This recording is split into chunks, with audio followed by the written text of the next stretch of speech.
धरती के स्वर्ग कश्मीर का आनंद लीजिए नागफनी टूर एंड ट्रैवल एनएफटीटी वर्ल्ड के साथ एक अविस्मरणीय कश्मीर टूर। श्रीनगर, गुलमर्ग, सोनमर्ग और पहलगाम के अद्भुत नजारे देखें, वो भी पूरी तरह शुद्ध जैन भोजन के साथ। बुकिंग अब खुल चुकी है।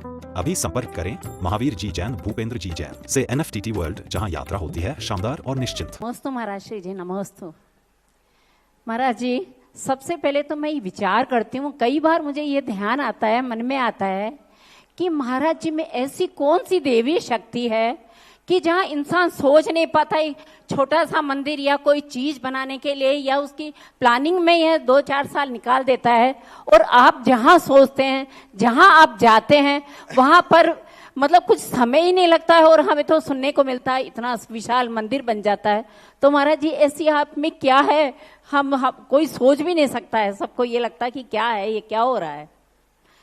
पहली बात तो यह है। दूसरी बात यह है आचार्य महाराज श्री जी कि तीर्थंकर अनंत परमेष्ठी के जो श्रीवत्स का जो चिन्ह होता है, तो उसके अंदर जैसे है ना चतुर्थ काल में जो तीर्थंकर होते हैं, तो उत्सर्पाणी काल और अवसर्पाणी काल में जो होते हैं, तो उनमें मतलब वो चिन्ह जैसे हर चौईसी में जो अलग अलग मतलब चिन्ह लगते हैं, कभी चतुर्थ काल में कैसे, दूसरे में क्या।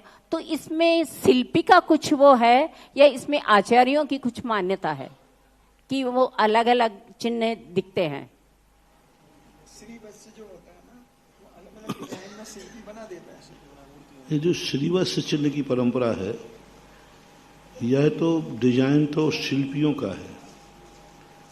कायदा से कोई उठा हुआ स्थान नहीं रहता है, रेखाओं से एक शुभ आकृति बनी रहती है। श्रीवत्स चिन्ह का स्वास्थ्य शास्त्रों में आता है, शुभ लक्षणों में 1008 लक्षणों में आता है। तो शीर्ष के अंदर वहाँ जहाँ अपना मन होता है, 8 पाखुड़ी वाला जो मन होता है, उस मन के ऊपर आकृति होती है रेखाओं की। उस रेखा को बोलते हैं श्रीवत्स चिन्ह। अब उसमें कहीं स्वस्तिक बना रहता है, कहीं नंद्यावर्त बना रहता है, तो ऐसे कलश बना रहता है।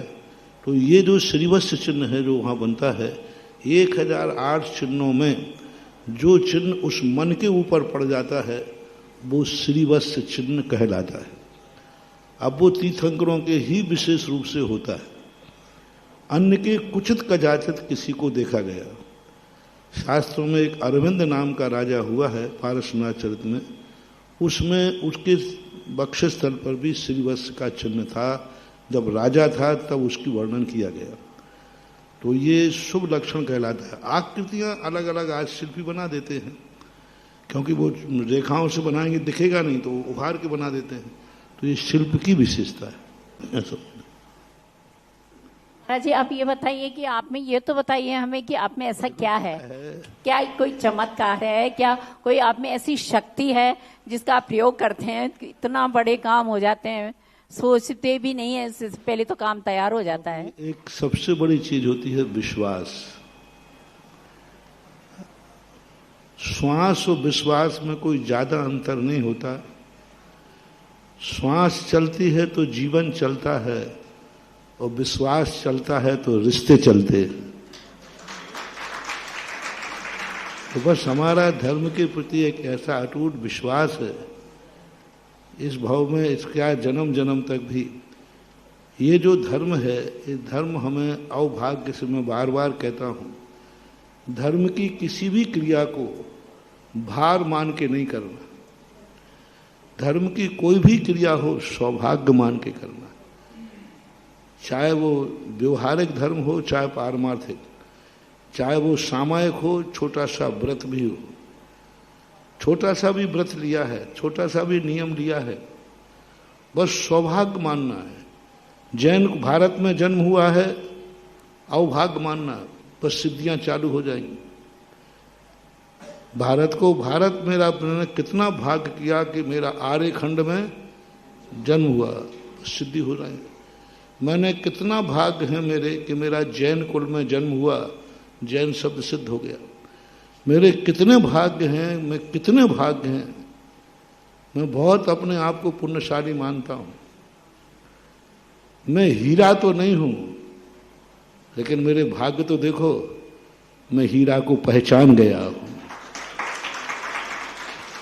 भगवान के सामने मैं यही बोलता हूं, भगवान मैं भगवान तो नहीं हूं, लेकिन आप हमारी विशेषता देखो भगवान, जल्दी से आशीर्वाद दे दो आप ठीक से। क्यों दे दूं? तो भगवान तो नहीं। मन के देखो, अंधेरी रात में, पंचम काल में भी भगवान मैंने आपको पहचान लिया कि तू ही सच्चा देव है। ये कम है क्या? आंखें कमजोर हैं, यानी अपना ज्ञान कमजोर है। पंचम काल अंधेरी रात है, फिर भी अपन ने सच्चे देव को पहचान लिया कि नहीं? ये कम बहादुरी है ना। भगवान हीरा हैं तो अपन जौहरी हैं। बस यही विश्वास आपको, बस आत्मीय एक विश्वास होना चाहिए। चाहे देव हो, चाहे शायद गुरु हो, चाहे मंत्र हो, सब ये विश्वास के ऊपर हैं। विश्वास चल रहा है, जिंदगी चल रही है। और धर्म के प्रति मेरा एक ही भाव होता है, धर्म की कोई भी क्रिया मैं करता हूँ, मैं कभी थकता नहीं हूँ धर्म में। बहुत लोग कहते महाराज जी आप इतनी मेहनत करने में थकते नहीं हो, पराया काम करो तो थकते हैं, अपना काम करने में कोई। और धर्म अपना है, अपनी आत्मा की समंत भक्त बनाने, कितनी बड़ी बात कह दी। जो धर्म का, धर्मात्मा का तिरस्कार करता है, वो अपने खुद के धर्म का तिरस्कार कर रहा है ना, खुद का तिरस्कार। बहुत अच्छी बात कही उन्होंने। यानी धर्म तुम पराया मान रहे हो, यदि धर्म की तुम उपेक्षा कर रहे हो, तुम मंदिर नहीं जा रहे हो, तो तुम धर्म का अपमान नहीं कर रहे हो। उनका क्या बिगड़ना? अपना खुद का हित कर रहे हो। कोई लगे थे मैं भगवान को नहीं मानता हूं। एक दिन प्रश्न कहा था, अरे तू चिल्ला क्यों रहा, भगवान कौन से बुला रहे हैं तुझे? एक व्यक्ति ने कहा महाराज जी हम भगवानों को नहीं मानते। तो भगवान ने कब कहा भैया तू मान, तेरी 100 बार पढ़ी हो तो मान, और नहीं पढ़ी हो तो, है ना। भगवान तो नहीं कह रहा कि भाई मैं इसको नहीं मानता हूं। तो ये परिणाम जब अपना आ जाता है कि भगवान तेरी नहीं पढ़ी है कि मैं तुझे मानूं, मेरी पढ़ी है कि मैं तुझे मानूं, तो ये जो श्रद्धा होती है धर्म के प्रति, और इनके परिणाम जो होते हैं, फल होते हैं, इन फलों को जब ज्ञान में आ जाता है तो फिर अपने आप सब कार्य हो जाते हैं।